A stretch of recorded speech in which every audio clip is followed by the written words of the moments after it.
Respublikamiz bo'ylab Qoradori 2026 keng qamrovli tezkor profilaktik tadbirlari davom ettirilmoqda. Mana shu jarayonda Toshkent shahar Ichki ishlar bosh boshqarmasi xodimlari tomonidan ham bir qancha tadbirlar o'tkazilib, giyohvandlik vositalari, kuchli ta'sir qiluvchi dorilarning aylanmasiga chek qo'yilmoqda. Hozirgi lavhalarimiz shu haqda. Qoradori 2026 keng qamrovli tezkor profilaktik tadbiri davomida Toshkent shahar Ichki ishlar bosh boshqarmasi tezkor qidiruv xizmati va davlat xavfsizlik xizmati Toshkent shahar bo'yicha boshqarmasi tomonidan hamkorlikda o'tkazilgan tezkor tadbirda narkoshopda faoliyat yuritadigan shaxslar qo'lga olindi. Xususan 1998-yilda tug'ilgan shaxs ushlanib, uning yoni xolislar bilan ko'zdan kechirilganda mashina pulti ichidan 2 gram geroin giyohvandlik vositasi topilgan. Shundan so'ng tezkor tadbir davom ettirilib, yana bir narkoshopda kuryer vazifasida ishlovchi 1997-yilda tug'ilgan shaxs ham qo'lga olindi va uning Mirobod tumanidagi yashash xonadoni ko'zdan kechirilganda 2 dona zip paketda 50 gram geroin giyohvandlik vositasi, elektron tarozi, qadoqlash uchun kerak bo'ladigan ashyolar va bir dona noutbuk topilib daliliy ashyo sifatida olindi. Qo'lga olingan gumonlanuvchi bilan olib borilgan surishtiruvlar jarayonida mazkur shaxs giyohvandlik vositalarini 1989-yilda tug'ilgan boshqa bir shaxs zakladka usulida tashlab ketgan manzildan olganligi aniqlandi. Tezkor tadbir jarayonida ushbu gumonlanuvchi ham qo'lga olindi.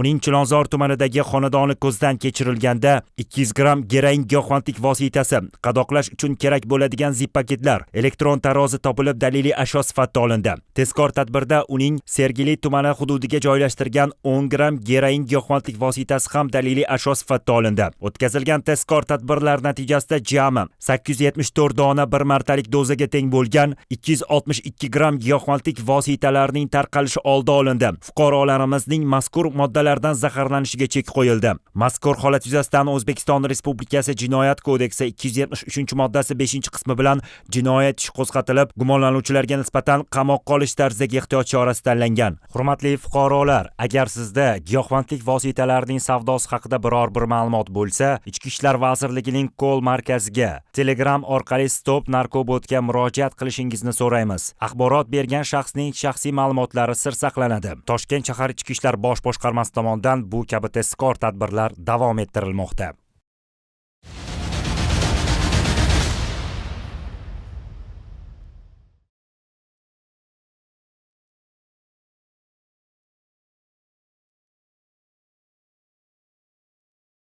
Toshkent shahar Ichki ishlar bosh boshqarmasi tezkor qidiruv xizmati, Olmazor tumani ichki ishlar organlari faoliyatini muvofiqlashtirish boshqarmasi, davlat xavfsizlik xizmati hamda tuman prokuraturasi xodimlari tomonidan Qoradori 2026 keng qamrovli tezkor profilaktik tadbiri doirasida navbatdagi giyohvandlik vositalari bilan bog'liq holat aniqlandi. Toshkent shahar Olmazor tumani hududida joylashgan xonadonlarning biri xolislar ishtirokida ko'zdan kechirilganda tomorqa yer maydoniga 260 tup bo'yi 20 santimetrdan 1,5 metrgacha bo'lgan ko'k noriga o'xshash o'simliklar parvarishlab yetishtirilayotganligi ma'lum bo'ldi. Qoradori 2026 keng qamrovli tezkor profilaktik tadbirlari respublikamiz bo'ylab davom ettirilmoqda. Ichki ishlar organlari tomonidan giyohvandlik vositalarini yetishtirilishiga qarshi ham bir qator tezkor tadbirlar o'tkazilmoqda. Biz aynidan poytaxtimizning Olmazor tumanidamiz. Mana o'zingiz ko'rib turibsiz, giyohvandlik vositalarini yetishtirilayotganligi aniqlangan.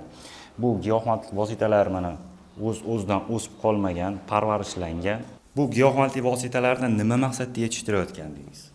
Yetishtirish shu o'zimga shu urib bor edi, o'shani sepgandim, shuncha kichkina joyda shuncha chiqib ketdi. Men birinchi marta buni qilishim edi.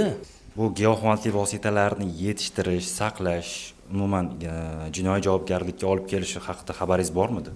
Endi buni shunchalik boradi deb o'ylamagan edim-da. Men pushaymonman. Giyohvandlik vositalari inson salomatligiga jiddiy zarar yetkazadi. Ular asab tizimini buzadi, xotira va fikrlashni susaytiradi hamda yurak, jigar kabi a'zolarga zarar beradi. Eng xavflisi ular qaramlikni keltirib chiqarib, inson hayotini izdan chiqaradi. Ichki ishlar organlari xodimlarining sergakligi sabab bunday giyohvandlik vositalari vaqtida aniqlanib, tarqalishiga chek qo'yilmoqda. Mazkur holat yuzasidan olingan daliliy ashyolar o'rnatilgan tartibda ekspertizaga topshiriladi. Natijasiga ko'ra qonuniy qaror qabul qilinadi. Toshkent shahar Ichki ishlar bosh boshqarmasi tomonidan Qoradori 2026 keng qamrovli tezkor profilaktik tadbiri doirasida bu kabi tezkor tadbirlar tunu kun muntazam ravishda o'tkazilmoqda.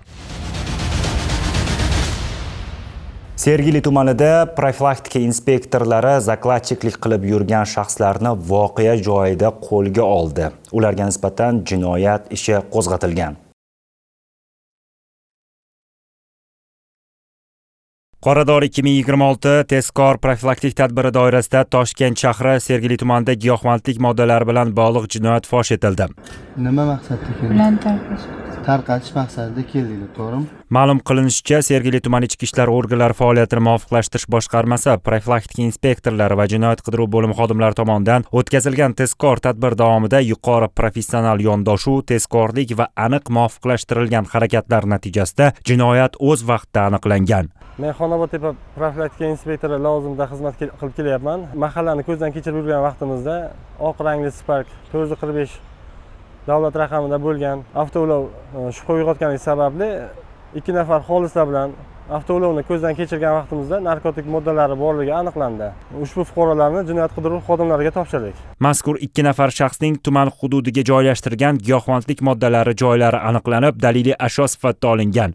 Mazkur shaxslardan jami 114 dona qadoqlangan, 77 gram gashish giyohvandlik vositasi olingan. Mazkur holat yuzasidan O'zbekiston Respublikasi Jinoyat kodeksining 273-moddasi bilan jinoyat ishi qo'zg'atildi. Gumonlanuvchilarga nisbatan qamoq ehtiyot chorasi qo'llanildi. Hurmatli fuqarolar, agar sizda giyohvandlik vositalarining savdosi haqida biror bir ma'lumot bo'lsa, Ichki ishlar vazirligining kol markaziga Telegram orqali Stop Narkobotga murojaat qilishingizni so'raymiz. Axborot bergan shaxsning shaxsiy ma'lumotlari sir saqlanadi. Toshkent shahar ichki ishlar bosh boshqarmasi tomonidan bu kabi tezkor tadbirlar davom ettirilmoqda.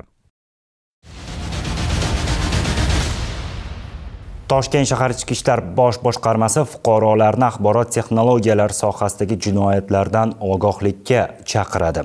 Mavzu yuzasidan mutaxassislardan intervyular olganmiz. Ilk savolni umumiy beraman. Bugungi kunda axborot texnologiyalari sohasidagi jinoyatlar uchrab turibdi va eng ko'p uchrayotgan turlari haqida ma'lumot bersanglar.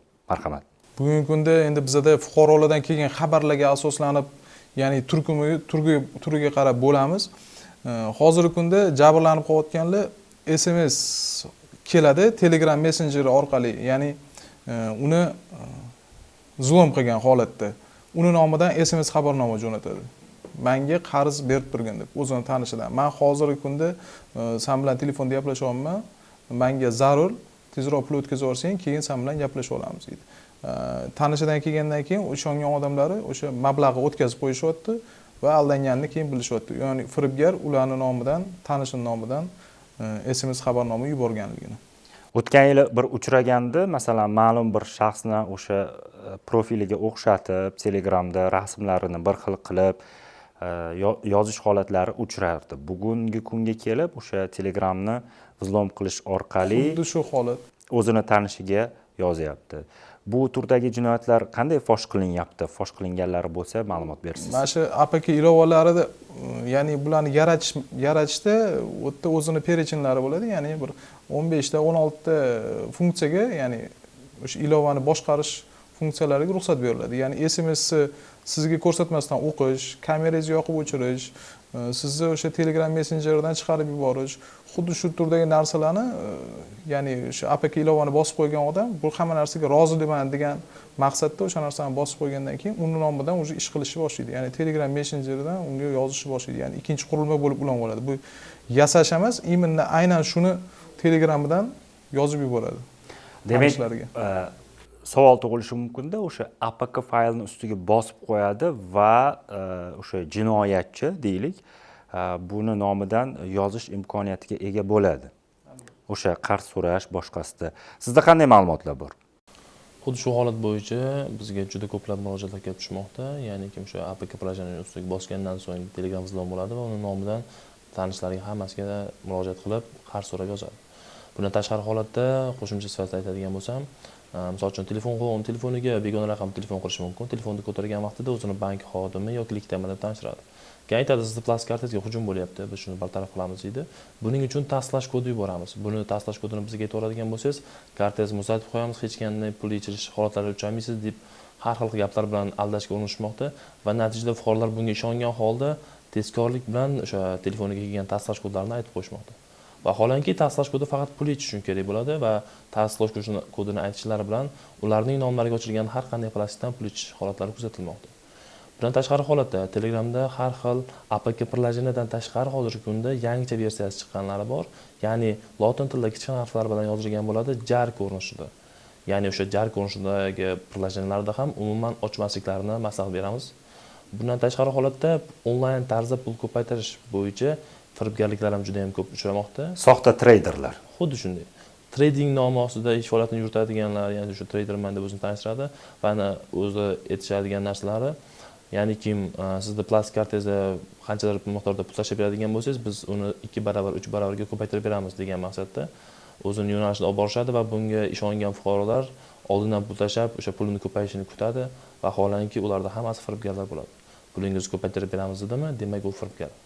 Shuni o'tmaslik kerak aslo. Bundan tashqari holatda, misol uchun hozirgi kunda oldindan pul o'tkazib berish, ya'ni onlayn savdo bo'yicha ham juda ko'plab firibgarlar uchramoqda. Ya'ni kim internet orqali nimadir buyurtma bermoqchimisiz, ularga aytishadi, shu reklamalar joylashgan odamlar bilan, adminlar bilan o'zaro gaplashgan taqdirda bizga oldindan pul o'tkazib bersangiz, biz sizga dastavka orqali chiqarib beramiz deydi. Va buni eshitgan fuqarolarimiz ularga ishonishgan holda oldindan pul o'tkazib, dastavka orqali kelishini kutadi. Ammo hech narsa kelmagandan keyin aldanganliklarini bilib, shu 102 qilish holatlari yuzaga kelyapti. Ya'ni kim shu fuqarolarimiz buni ham so'rab qolardikki, hech qachon oldindan pul o'tkazib bermasliklarini. Xo'p, internet orqali nimadir buyurtma bermoqchi bo'lsa ham, o'sha dastavka orqali kelishsin. O'shanda dastavka orqali kelgandan keyin naqd pul ko'rinishida to'lovni amalga oshirib, kelib bo'lsa sifat nazoratgacha tekshirib olib, narsalarni olishlarini so'rab. Endi mana shu yerda bir o'rinli savol tug'iladi. Bugungi kunda onlayn ravishda haqiqiy saytlar ham faoliyat yuritadi. Ya'ni o'sha buyurtma oladigan, mahsulot yetkazib beradigan. Biz fuqarolar qanday aniqlashi mumkin u soxta sayt, ya'ni firibgarlar tomonidan yaratilgan sayt yoki haqiqiy sayt ekanligini? Masalan, juda ko'p-ku hozir haqiqiy saytlari. Savolingiz o'rinli. Endi birinchi o'rin aytadigan narsamiz bu bo'yicha, ayniqsa hozirgi kunda Instagram orqali ular bunday oldindan to'lov amalga oshirishlarni amalga oshirishmoqda.